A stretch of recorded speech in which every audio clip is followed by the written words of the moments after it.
तो आज हम डिस्कस करने वाले हैं अबाउट 72nd बीपीएससी 2026 में जो ऑर्गेनाइज होगा। तो मोस्ट प्रोबेबली आपको बता दूंगी मैं नोटिफिकेशन डेट की क्या एक्सपेक्टेशन है, एंड मोस्ट इंपॉर्टेंटली अगर आप फर्स्ट टाइम अटेम्प्ट करने जा रहे हैं तो ये आपके लिए इन्फॉर्मेशनल वीडियो होने वाली है कि आपका प्री का पैटर्न क्या है, मेंस का पैटर्न क्या है, इंटरव्यू का पैटर्न क्या है, एंड ऑल टुगेदर आपका सिलेबस क्या मैटर करता है यहाँ पर, उसको थोड़ा बहुत इन डिटेल डिस्कस करेंगे, राइट। सो सबसे पहले अब आपकी प्रीलिम्स की अगर मैं बात कर लूँ तो प्रीलिम्स में जनरली आपका 150 मार्क्स का पेपर रहता है। एंड बीपीएससी को जो अलग बनाता है बाकी सारे स्टेट्स के एग्जाम से, दैट इज कि आपके लिए यहाँ पर जीएस और सीसैट दोनों के लिए एक सिंगल पेपर में ही क्वेश्चन आता है, ठीक है। बाकियों के कॉन्टेक्स्ट में अगर आप देखो तो आपके प्री के 2 पेपर होते हैं, जीएस और सीसैट का, जो कि बीपीएससी के केस में यहाँ पर नहीं होता है, यानी कि 150 क्वेश्चंस 150 मार्क्स, ठीक है। तो 1 नंबर का एक क्वेश्चन हो जाता है, अगर आप वही आंसर गलत करके आते हो तो 0.3% आपके मार्क्स कट जाते हैं, ठीक है। तो मतलब नेगेटिव मार्किंग बीपीएससी के अंदर होती ही होती है। सो अब प्रीलिम्स के लिए आपको बस इतनी चीज की क्लैरिटी फिलहाल होनी चाहिए कि जीएस का आपका एक ही पेपर होगा जिसमें सीसैट और आपकी जनरल स्टडीज, जिसके अंदर आपका पूरा सिलेबस कंसोलिडेटेड होगा इनटू 150 क्वेश्चंस, एंड 150 मार्क्स का ही आपका पेपर होता है। 1 नंबर का आपका करेक्ट आंसर का मार्क होता है, एंड नेगेटिव मार्किंग में 0.33% मार्क्स आपके कट जाते हैं यहाँ पर, ठीक है। मतलब एक आंसर गलत कर रहे हो तो 0.33 मार्क्स आपके कट जाएंगे। सो ये सिंपल सी बात है। अब बात करते हैं हम मेंस की। मेंस के कॉन्टेक्स्ट में भी अगर आप देखो बाकी पेपर से अलग है, क्यों? क्योंकि ऑप्शनल्स जो हैं वो आपकी क्वालिफाइंग है, एंड एमसीक्यू बेस्ड ऑप्शनल्स जो है बीपीएससी ने रख दिए हैं पिछले 2-3 साल से, तो इस चीज को ध्यान में रखना। हिंदी का पेपर भी अगेन आपका क्वालिफाइंग होता है। हिंदी के पेपर में आपको ऐसे पूछ लिया जाता है, थोड़े बहुत आपसे आपकी वोकैबुलरी पूछी जाती है, या इवन अगर आपको देखा जाए तो ग्रामर एंड लैंग्वेज दोनों के ही पोर्शन आपके यहाँ पर आपको टेस्ट करने के लिए पूछे जाते हैं। 100 मार्क्स का ये क्वालिफाइंग पेपर होता है ना। तो अब अकॉर्डिंगली आपको ध्यान में रखना होता है। Then general studies 1, general studies 2, optionals जो है वो भी आपके यहाँ पर क्वालिफाइंग कर दिए गए हैं, तो 100 मार्क्स का आपका वो पेपर भी होता है। एंड फाइनली आपका एसए का पेपर होता है, दैट इज योर इंग्लिश का एसए, ठीक है। तो यहाँ पर भी आपको ऑप्शंस दिए गए होते हैं, गिवन 10 में से आपको किसी 1 या 2 के ऊपर, 3 के ऊपर मैक्सिमम आंसर जो है वो लिखने होते हैं, एंड निबंध अकॉर्डिंगली आपको प्लान करना होता है कि किसके ऊपर आप लिखोगे, ठीक है। सो अकॉर्डिंगली आपका ये 300 मार्क्स का पेपर रहता है। तो 100 नंबर के 2 क्वालिफाइंग पेपर आपके होते हैं, उसके अलावा जीएस1, जीएस2 और आपका एसए, तो 900 मार्क्स का आपका टोटल मेंस का पेपर होता है। बट अब उसमें 2 क्वालिफाइंग पेपर जुड़ जाते हैं तो 1100 नंबर में से आपको, मतलब यानी कि 100 में से आपको एटलीस्ट 40-50 नंबर के ऊपर एम लेकर चलना ही चाहिए। ये नहीं है कि क्वालिफाइंग है तो 30-40 नंबर ही लेने हैं, बट आपको 50 के एटलीस्ट यहाँ पर बार सेट करना पड़ेगा कि आपको क्वालिफाई, ताकि आप कर भी रहे हो नहीं कर रहे हो। कई बार ऐसे होता है कि बहुत इजीली आपने एसए और इंग्लिश एसए की बात करूँ तो, या हिंदी एसए की भी मैं बात करूँ, या ऑप्शनल्स की भी बात करूँ, तो ऐसा नहीं होता है कि तैयारी बिल्कुल अलग होगी उनके लिए। तैयारी इक्विवेलेंट रहेगी, चाहे क्वालिफाइंग पेपर है चाहे वो अब मैंडेटरी पेपर भी हो, है ना। तो आपका जो ऑप्शनल है उसकी भी तैयारी आप इस हिसाब से करोगे कि at least 50 marks you are securing, and Hindi के केस में भी एटलीस्ट आपको 50 नंबर तो यहाँ पर मिनिमम लेने ही लेने हैं, ठीक है। ऑल दो क्वालिफाइंग की अगर वैल्यू डाउन भी हो तो भी, ठीक है। तो उससे एक बेनिफिट ये रहता है कि आप थोड़े से सिक्योर होकर चलते हैं कि हाँ आपको पता है आपका पेपर किस तरीके से हुआ है, इतने मार्क्स आपके आ जाएंगे आराम से। देन उसके बाद अगर आप मेंस भी क्लियर करते हो तो इंटरव्यू के कॉन्टेक्स्ट में आपको 120 मार्क्स में फर्दर जज किया जाता है। एंड माइडेड जो आपकी प्रीलिम्स के आपके जो आंसर्स होते हैं जिसके बेसिस पे आप मेंस लिखते हैं, वो सिर्फ और सिर्फ प्रीलिम्स में आपको इवेलुएट करने के लिए होते हैं, तो फाइनल के अंदर उसके मार्क्स जो है वो नहीं जुड़ते हैं। वेराज मेंस के जो ये 900 मार्क्स हैं, 300, 300 और 300, जीएस1, 2 एंड उसके बाद एसए जो आपका इंग्लिश का होता है 900 प्लस 120 मार्क्स, ये ठीक है 1020 मार्क्स मेंस के जो मैंडेटरी सब्जेक्ट्स हैं प्लस आपके इंटरव्यू के मार्क्स जुड़कर ही ऑल टुगेदर आपका क्या होता है, आपकी फाइनल जो मेरिट है वो बनती है। तो ये चीज़ ध्यान में रखना, तभी मैं आपको कह रही हूँ कि मेहनत जो है मेंस में ज़्यादा लगती है, चाहे क्वालिफाइंग पेपर है नहीं है, तो आपको सेफर साइड में होकर चलना है। तो एटलीस्ट 50% मार्क्स का आप खुद के लिए पर्सनली यहाँ पर एक टारगेट लेकर चलिए। तो आपको प्री का सिलेबस जो है वो मैं आपको एक बार थोड़ा सा डिस्कस कर देना चाहती हूँ। जनरल स्टडीज़ में आप देखिए कि जनरल साइंस, पहले तो आप अगर पेपर देखो, प्रीवियस ईयर पेपर अगर आप उठा के देखो, तो जनरली आपको 1 लाइनर क्वेश्चन ज़्यादातर देखने को मिलते हैं, जिसमें मेजरली अगर आप देखोगे तो जनरल साइंस, जैसे कि general appreciation, understanding of science including matters everything based on observation and experience, ठीक है। सो अब इसके अंदर आपकी जो बेसिक साइंसेज हैं वो ज़्यादातर कवर की जाती हैं। तो बेसिक साइंसेज में डायरेक्टली आपकी जो एनसीईआरटी है वो एक इंपॉर्टेंट रोल प्ले करती है when it comes to BPSC. ठीक है। अब बीपीएससी के अंदर एनसीईआरटी तो है ही है, बट रिसेंट जो हम ट्रेंड पेपर के अंदर थोड़ा सा देख रहे हैं तो उसमें आपको थोड़े बहुत साइंस के अलावा उनके एप्लीकेशन बेस्ड क्वेश्चंस, जो कि अगेन यूपीएससी का पैटर्न थोड़ा बहुत रेप्लिकेट करते हुए वो सिलेबस भी इंक्लूड होना शुरू हो गया, जो पहले नहीं हुआ करता था। तो उसके ऊपर आपको एक्सपेंशन जो है अब करनी पड़ेगी अपने नॉलेज की। ये नहीं है कि सिर्फ एनसीईआरटी के बेसिस पे अगर आप अपनी साइंस को लेकर चल रहे हो तो उससे काम चल जाएगा, ठीक है। तो ये नहीं पता धीरे धीरे करके क्या पता एनसीईआरटी की जो रेलेवेंस है या जिसकी वेटेज अगले पेपर में वो कम हो जाए बढ़ जाए, वो तो बीपीएससी ही डिसाइड करता है। देन करंट इवेंट्स की यहाँ पे बात की जा रही है, नेशनल एंड इंटरनेशनल इंपॉर्टेंस, ठीक है। तो करंट अफेयर्स के अंदर तो जनरली आपको ये ऑटोमेटिकली सारे पॉइंटर्स जो है वो कवर हो जाते हैं, क्योंकि सिलेबस अगर आप देखोगे तो सिलेबस इस तरीके से प्लान किया गया कि आपको बता दिया क्या पढ़ना है, बट आपको एटलीस्ट यहाँ पर लूप होल क्या दे दिया है, ओपन एंडेड सिचुएशन क्या दे दी है, करंट अफेयर्स को उसको यूज कर लेंगे।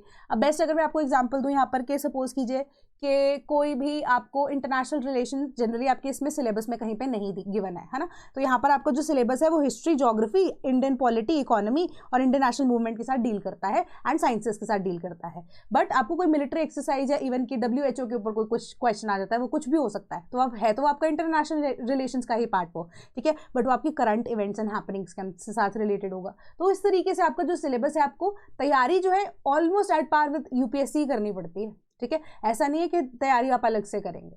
देन हिस्ट्री की अगर मैं बात करूं, history of India and salient features of history of Bihar, Bihar की history as well as history of India. Then अब general understanding of the subject on its social, economic and political aspects, इसके basis पे आपको ये पढ़नी है। Then familiarity with the broad aspects of history of Bihar, broad aspects की यहाँ पर बात की जा रही है। देन ज्योग्राफी के केस में भी आप देखो simple general geography, geography divisions of Bihar, ठीक है, अब उसके बारे में आपको पता होगा। Then major river system Bihar की क्या है, अब geography of India and Bihar all together इसको भी बढ़ा दिया। Then questions related to physical, social and economic geography of the country. Then main के जो फीचर्स किसके हैं, Indian agricultural and natural resources के, उसके बारे में आपको पता होना चाहिए। तो अब इंडिया के कॉन्टेक्स्ट में भी है, तो यहाँ पर एक चीज आपको नजर में आ रही है कि कहीं से भी वर्ल्ड ज्योग्राफी आपका सिलेबस का पार्ट नहीं है, ठीक है। Then Indian polity and economy, knowledge on the country's political system. Then panchayati raj in detail क्या होता है। Then community development, community development में आपका क्या मतलब है, सिर्फ और सिर्फ पॉलिटी की यहाँ पर बात नहीं हो रही है कि गवर्नेंस सिस्टम कैसे काम करता है, जिसके अंदर आपकी गवर्नमेंट स्कीम्स जो हैं वो भी कवर हो जाती हैं, ठीक है। Then planning in India and Bihar, economic planning की बात हो रही है यहाँ पर।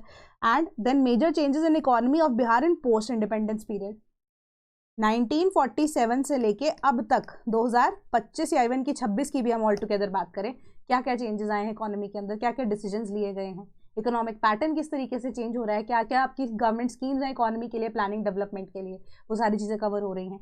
देन इंडियन नेशनल मूवमेंट का आपको अलग से ये चीज़ दी गई है, जो कि आपकी वैसे हिस्ट्री का पार्ट होना चाहिए था, बट वो इंडियन नेशनल मूवमेंट आपको रेलेवेंस जो है उसकी बहुत ज़्यादा है when it comes to prelims of BPSC, ठीक है। Then that is nature and characteristic of 19th century resurgence, तो आप ऑटोमेटिकली ये चीज़ों के ऊपर ज़्यादा फोकस करोगे क्योंकि इसको अलग से एलैबोरेट किया गया है।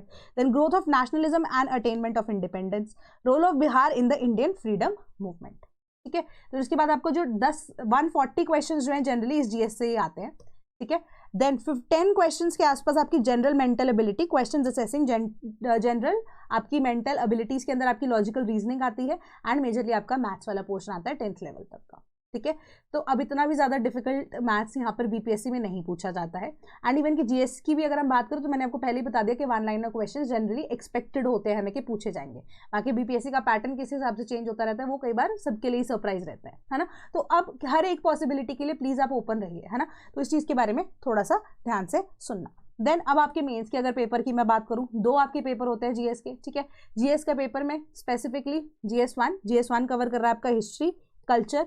देन अब statistics, graphs and diagrams, again बाकी स्टेट्स में स्पेसिफिकली अगर हम देखें हरियाणा या पंजाब को छोड़कर, ठीक है, बाकी मेजरली जो स्टेट्स के पेपर होते हैं उसके अंदर आपका जो मैथ्स है या जो सीसैट वाला पोर्शन है वो प्री तक ही सीमित रहता है, जो मेंस में यहाँ पर बीपीएससी के कॉन्टेक्स्ट में देखने को मिल रहा है हमें। क्या आपकी जनरल स्टडीज 1 के अंदर आपका हिस्ट्री एंड कल्चर के साथ साथ आपका क्या ऐड हो रहा है, मैथ्स यानी कि स्टैट्स वाला पोर्शन, जिसके अंदर स्पेसिफिकली आपको क्या डीआई के बारे में ज्यादातर पूछा जाता है, जहाँ पे ग्राफ्स की बात की जा रही है, डायग्राम्स की बात की जा रही है ना। तो ब्रॉड हिस्ट्री तो आप इसी कॉन्टेक्स्ट में पढ़ते हैं, बट उसके ऊपर आप रिटर्न यहाँ पे आंसर आंसर्स लिखते हैं, क्योंकि आपका जो बिहार का जो मेंस का है, सिंस 2 अब जीएस है ना, तो 300 वर्ड्स के अंदर आपको आंसर लिखने होते हैं। वेरएज बाकी अगर आप स्टेट्स के या इवन यूपीएससी का पेपर तो देखो तो 100 से 150 या इवन 250 मैक्सिमम मार्क्स वर्ड्स जो होते हैं जो कवर करना होता है। यहाँ पे आपको मिनिमम 300 वर्ड्स में अपना आंसर जो है वो लिखना होता है, डिपेंडिंग अपॉन कि आपको किस तरीके से क्वेश्चन पूछा गया है। कई बार सब पार्ट्स भी बीपीएससी के पेपर में ज्यादा होते हैं। Then statistical analysis, graphs and diagrams में एक्सरसाइजेस जो कि कैंडिडेट की एबिलिटी को कि ड्रॉ करना in conclusion from the given information, तो उसके बेसिस पे वो स्टैट्स के जो लेक्चर्स हैं वो भी इंपॉर्टेंट होते हैं। Then point out deficiencies, limitations और इनकंसिस्टेंसीज, कि आंसर निकल भी सकता है इस डेटा से या नहीं निकल सकता है, उसके ऊपर आपको थोड़ा सा और काम करना पड़ेगा। तो दैट मीन्स कि सीसैट इवन दो प्रीलिम्स में ईजी आता है बट वो आपका मेंस का भी हिस्सा है, तो आपको जनरली प्रैक्टिस करनी शुरू कर देनी चाहिए व्हेन यू प्रिपेयर फॉर या when you start preparing for BPSC, right. तो जनरल स्टडीज का पेपर 2 जो है, जिसमें आपकी polity, economy, geography and science and technology के बारे में पूछा गया है, ठीक है। तो यहां पर अगर आप देखोगे कि आपके मेंस के पेपर में कहीं पे भी इन्वायरमेंट का मेंशन नहीं है, disaster management as a separate subject नहीं है, आपको इंटरनल सिक्योरिटी भी नहीं है, ठीक है। फिर उसके अलावा अगर हम देखते हैं कि हमारे पास जो एथिक्स वाला सब्जेक्ट है वो भी बीपीएससी के मेंस में आपसे नहीं पूछा जाता है, ठीक है। बट ऐसा नहीं है, कई बार आपको क्वेश्चन मेंस में भी इससे रिलेटेड आ जाता है। सोशल इश्यूज भी यहाँ पर कहीं पर भी लिमिटेड नहीं है। बट अगर आप प्लानिंग के अकॉर्डिंगली यहाँ पर देखो, technological in the development of India, इसके अलावा questions based on candidates awareness and role and impact of science and technology in India and Bihar with emphasis to all applied subjects या aspects. कोई भी उसकी एप्लीकेशन बेस्ड क्वेश्चन आपसे पूछा जा सकता है। अब कहने का मतलब कैसे है कि क्वेश्चन आपसे घुमाया जा सकता है, जैसे अगर हम आर्टिफिशियल इंटेलिजेंस की बात करते हैं, ठीक है, साइंस के अंदर उसका पार्ट है वो, वही आर्टिफिशियल इंटेलिजेंस के बेसिस पे आपसे क्वेश्चन पूछा जा सकता है कि वो एनवायरनमेंट में आप कैसे आजकल यूज कर रहे हो, एग्रीकल्चर में आजकल कैसे यूज कर रहे हो उसको, ठीक है, या आप जो मैपिंग कर रहे हो आर्टिफिशियल इंटेलिजेंस है वो किस तरीके से यहाँ पर पॉसिबल है इन द कॉन्टेक्स्ट ऑफ कि आपका डिजास्टर मैनेजमेंट में। तो ये सारी चीजें जो है इनडायरेक्टली आपसे जरूर पूछी जा सकती है पेपर के अंदर, तो इन एस्पेक्ट्स को भी आपको कवर करना पड़ सकता है, क्योंकि पेपर का जो लेवल है वो डे बाय डे अगर आप देखो या ईयर बाय ईयर भी अगर आप देख रहे हो तो वो डिफिकल्ट ही होता जा रहा है, ठीक है। तो इस तरीके से आपको जो तैयारी है वो वैसे करनी है कि हम यूपीएससी का ही पेपर दे रहे हैं, तो जनरली सब कईयों का यहाँ पर ये प्लान बी ही होता है, ठीक है। तो अब क्या करते हैं बच्चे कि जो यूपीएससी का पेपर दे रहे हैं वो उनका प्लान ए है, यूपीएससी के साथ साथ बिहार का या इवन की किसी और स्टेट का पेपर देते रहते हैं। एडिशनली क्या करना होता है, स्टेट स्पेसिफिक सब्जेक्ट्स जो होते हैं उसको कवर करना होता है। सो डिपेंड्स अपॉन कि आपको किस तरीके से करना है, कि कईयों के लिए जो प्लान ए है बीपीएससी उनको यहाँ पर थोड़ी सी ज़्यादा मेहनत करनी पड़ेगी, क्योंकि जो प्लान ए यूपीएससी लेकर चल रहे होते हैं उनको ऑटोमेटिकली पता होता है कि किस डेप्थ में वो पढ़ रहे हैं, कि उससे थोड़ा सा ईजियर पेपर बीपीएससी का होता है। बस द डिफरेंस इज कि आपका जो मैथ्स या इवन सीसैट वाला पेपर है वो आपके मेंस में भी आएगा, तो आपको कंक्लूजन यहाँ पर ड्रॉ करने आने चाहिए, राइट। तो ये सारी की सारी जो प्रॉब्लम्स हैं वो आपको हल यहाँ पर निकालना पड़ेगा बेस्ड ऑन द प्रिपरेशन, जो कि आपको नोटिफिकेशन के आने तक का वेट नहीं करना है, ठीक है। नोटिफिकेशन से बहुत पहले ही आपको तैयारी करनी पड़ेगी। अदरवाइज हम ये चीज़ को बोलते थे कि स्टेट्स के पेपर में एटलीस्ट आपको 6-7 महीने की तैयारी के अंदर अंदर आपका पेपर निकल जाएगा, बट अब ऐसा नहीं है। 1 साल की minimum preparation and serious preparation is required. And रही बात नोटिफिकेशन की, तो नोटिफिकेशन वैसे आपका जनरली, क्योंकि अभी मेंस का 2025 का पेपर ही आपका मार्च या अप्रैल के अंदर ड्यू है, तो वी आर एक्सपेक्टिंग कि जो नोटिफिकेशन है वो जुलाई या अगस्त के आसपास आएगी। अगस्त भी क्या, जुलाई के आसपास आपकी जो नोटिफिकेशन है 2026 की, that is for the 72nd BPSC वो एक्सपेक्टेड है, ठीक है।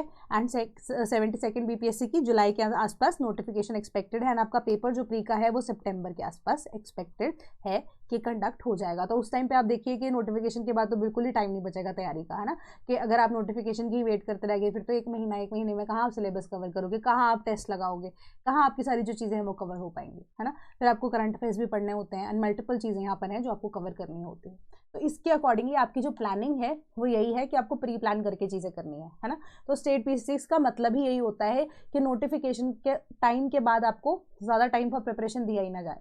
यूपीएससी के कॉन्टेक्स्ट में 1 साल पहले ही अगर आप देखोगे कि आपका जो पेपर है उसकी नोटिफिकेशन आ जाती है। नोटिफिकेशन क्या है, एटलीस्ट आपको कैलेंडर पता होता है कि नेक्स्ट ईयर जो प्री है या वो मेंस है वो कब होने वाला है, ठीक है, जिसके ऊपर वो फॉलो भी किया जाता है। वेरा स्टेट्स के पेपर अगर आप देखो कई बार बहुत बार टू एंड फ्रो वो भी होते हैं। तो अब अकॉर्डिंगली आपको डिपेंड करता है कि किस तरीके से अपनी तैयारी शुरू करनी है। बट फॉर माय अगर आप मेरा ओपिनियन लेकर देखना चाहो यहाँ पर, ओपिनियन चाहते हो, तो आपको तैयारी अभी से ही शुरू कर देनी चाहिए अगर आप एक सीरियस कैंडिडेट की तरह प्रिपेयर कर रहे हो। सो फॉर दो सीरियस कैंडिडेट जो कि एक्चुअली में सीरियसली यहाँ पर प्रिपेयर कर रहे हैं, ठीक है, या एटलीस्ट आप ट्राई देना चाहते हैं पेपर की, या इस बार इंटरेस्टेड भी है कि 72nd जो बीपीएससी का पेपर अगर आप देना चाह रहे हो, तो हमारे पास एक फाउंडेशन बैच है एंड स्टूडेंट्स की ही रेगुलर डिमांड यहाँ पर हमारे पास आती रही है कि and even we also get numerous number of calls जो कि अब चाहते हैं कि फाउंडेशन बैच बीपीएससी का लेकर आया जा सके, क्योंकि लास्ट ईयर हमने सिर्फ और सिर्फ क्रैश बैच लॉन्च किया था, तो वहाँ पर जो नंबर ऑफ स्टूडेंट्स हैं वो भी बहुत अच्छे थे, तो उनका रिस्पांस काफ़ी ज़्यादा अच्छा आया। So now they want us to launch a foundation batch. ठीक है, तो अब इस फाउंडेशन बैच के अंदर खासियत आपकी क्या क्या है वो मैं आपको सारी चीज़ें यहाँ पर बताने वाली हूँ कि आपकी एनसीईआरटी ऑलरेडी कवर्ड होगी, यानी कि 6th ऑनवर्ड्स अगर आप देखो आपकी जो तैयारी है यहाँ पर वो शुरू करवा दी जाएगी when it comes to NCERT. CSAT के आपको प्री प्लस मेंस के रिलेटेड जितने भी वीडियो लेक्चर्स हैं along with the relevant PDFs, ठीक है, along with the relevant PDFs practice questions दिए जाएंगे। ठीक है, कंक्लूजन्स जो है उसी के अकॉर्डिंगली आप ड्रॉ करके चीज़ों को सीखोगे, वो आपको यहाँ पर प्रोवाइड कर दिए जाएंगे। देन कंप्लीट जनरल स्टडीज़ जो कि आपकी बिहार की जनरल स्टडीज़ को कवर करेगा, प्लस आपके जो रिलेटेड दूसरे टॉपिक्स हैं नेशनल इंटरनेशनल लेवल के इंपॉर्टेंस वाले जो टॉपिक्स हैं जीएस के, वो यहाँ पर कवर किए जाएंगे। तो कॉम्प्रिहेंसिवली आपका जो सिलेबस है बहुत ज़्यादा इन डेप्थ यहाँ पर कवर किया जाएगा when it comes to general studies. Current affairs की आपको पीडीएफ प्रोवाइड की जाएंगी, यानी करंट अफेयर्स होंगे नेशनल इंटरनेशनल इंपॉर्टेंस के प्लस बिहार के जो करंट अफेयर्स हैं। ठीक है, तो मंथली बेसिस पे आपको उसकी भी कंपाइलेशन प्रोवाइड की जाएगी। देन बात करते हैं पीवाईक्यूज़ की। पीवाईक्यूज़ भी आपको प्रीलिम्स एंड मेंस के यहाँ पर पीडीएफ की फॉर्म में प्रोवाइड किए जाएंगे, क्योंकि उसी के बेसिस पे आप एक पैटर्न को एनालाइज कर पाते हो कि किस तरीके से पेपर आ रहा है, कैसे वो चेंज होता जा रहा है एंड किस तरीके के क्वेश्चन आते हैं एंड उसकी क्या एक्सप्लेनेशन होनी चाहिए, कहाँ पे मैं गलत हो रहा हूँ। तो जब भी आप अपनी तैयारी कर लेते हो ना, तो साइड बाय साइड ना, अगर मॉक टेस्ट नहीं लगा रहे हो, टेस्ट नहीं भी दे रहे हो, तो इसके अलावा भी आप क्या कर सकते हो, पीवाईक्यूज़ को सॉल्व करना भी शुरू कर सकते हो। उससे आपको ये पता लग जाता है कि आप कहाँ गलती कर रहे हो सकता है कि कई बार आप स्टेटमेंट पढ़ने में गलती कर रहे हो, कई बार आप पेपर बहुत जल्दी जल्दी में पढ़ रहे हो, कई बार आप हड़बड़ा जाते हो, तो उस चीज को करेक्ट करने के लिए आपको पीवाईक्यूज़ की जरूरत भी होती है। ठीक है, देन आपको डिटेल्ड इन्फॉर्मेशन के साथ जो पीवाईक्यूज़ हैं जीएस के, प्रीलिम्स के एज वेल एज मेंस के दे दिए जाएंगे। देन प्रीलिम्स एंड मेंस के आपके जो टेस्ट हैं वो भी कंडक्ट किए जाएंगे। तो half length test, full length test दोनों की guarantee for prelims and mains मैं दे रही हूँ कि आपको top notch level as per the paper जो कि बीपीएससी में होता है उसके अकॉर्डिंगली दिए जाएंगे। ठीक है, तो अब उससे क्या कर सकते हो आप अपने आप को रीआइटरेट कर सकते हो अपनी प्रेपरेशन को जहाँ पे आप गलतियां कर रहे हो। तो टाइम एंड अगेन इसमें होगा क्या कि जैसे आपकी सिलेबस की कवरेज होती जाएगी ना, जैसे जैसे करके, ठीक है, तो बीच बीच में आपको टेस्ट दिए जाएंगे कि आपकी अवेयरनेस को जानने के लिए कि आपको क्या क्या चीज़ें कितनी पता है। So the idea behind the scheduling perspective here is कि आपकी पहले सपोज कीजिए एनसीईआरटीज खत्म होंगी, अगर आप शेड्यूल जो है देखेंगे हमारी वेबसाइट पर जाकर जब इसको आप डाउनलोड करोगे, तो एनसीईआरटीज जैसी आपकी कवर होती है, एनसीईआरटीज खत्म होने के बाद आपका एक हाफ लाइन टेस्ट होगा। ठीक है, तो हाफ लाइन टेस्ट के अंदर आपको एनसीईआरटी के बेसिस पे ही क्वेश्चंस पूछे जाएंगे। तो वो एनसीईआरटी से आपने कितनी चीज़ों को ग्रास्प किया, तो वो वहाँ पर कोई ऐसी एक्स्ट्रा इन्फॉर्मेशन नहीं होगी एनसीईआरटी के अलावा। ठीक है, तो उन्हीं टेस्ट के थ्रू कि आपको कितना एनसीईआरटी आपको याद हो गया वो एक्जैक्टली आपसे पता किया जाएगा, आपको आइडिया लग जाएगा वो टेस्ट देने के बाद। जैसे जैसे आपके सब्जेक्ट जीएस के खत्म होते जाएंगे वैसे वैसे सब्जेक्ट वाइज आपके एचएलटीज, एफएलटीज एंड फाइनली पूरे सिलेबस से रिलेटेड जो क्वेश्चन हैं या जो टेस्ट हैं वो भी धीरे धीरे जैसे जैसे सिलेबस कंप्लीशन होती जाएगी वैसे आपसे पूछे जाएंगे एंड आपको जो टेस्ट है वो दे दिए जाएंगे। प्रैक्टिस पेपर्स आपके सीसैट के हैं ही, तो सीसैट के आपके टेस्ट जो है वो प्रीलिम्स एंड मेंस के इसमें इंक्लूडेड ही होंगे। एंड सबसे बड़ी बात, अगर आपको फिर भी कोई डाउट आता है तो आपको यहाँ पर टेलीग्राम ग्रुप का सपोर्ट दिया जाएगा। जैसे ही आप कोर्स में अगर आप एनरोल होते हो तो आपको क्या करना है, टेलीग्राम ग्रुप में आप ऐड हो जाओगे। उसके बाद आप कोई भी डाउट आपका होता है आप अपने मेंटर से पूछ सकते हैं। ठीक है, I will be there in the group.